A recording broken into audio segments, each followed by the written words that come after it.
In today's tutorial, I'm going to show you guys how to resolve if you're getting an error on Windows 10 that says this file does not have a program associated with it. So if you run across this issue and perhaps there's an issue with the executable files on your computer and it's not just an isolated file but it seems to be a lot of different programs you're trying to run, this tutorial will be for you.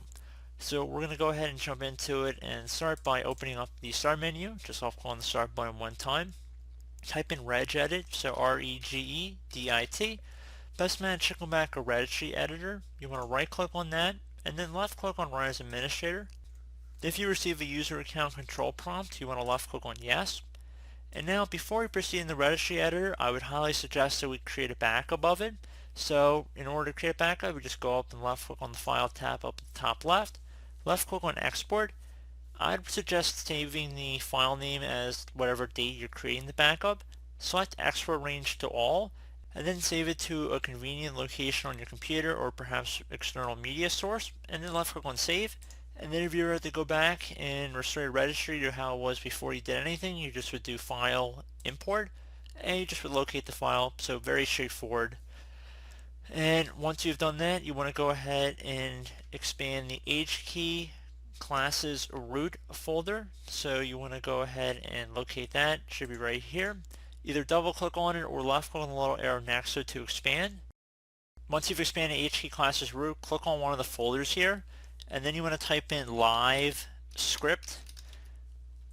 You see live script is one of the folders here. You want to go down two folders, or at least there should be two folders on your end, and it should say ink file. Just left click one time just as selected here, and now you want to direct your attention over to the right panel here. Should be something that says IS shortcut. Exactly appears on my screen. So if you don't actually have one in here, you want to go right click in a blank area on the right side, left click on new, and then left click on string value. You want to call this string value IS shortcut, exactly how it appears on my screen. So again, IS shortcut. This is if you do not have one already here and you want to hit enter.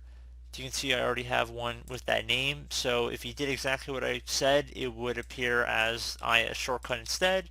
So pretty straightforward on that. Restart your computer, and also you might want to run an antivirus scanner as well. There's a chance you might have had an infection on your computer that messed up with your file extensions, so you might want to go ahead and try and run a utility that is built for something like that. I know Adware Cleaner does some stuff like that and Malwarebytes and whatnot. So keep that in mind. I do hope this tutorial was able to help you guys out, and I do look forward to catching you all in the next tutorial. Goodbye.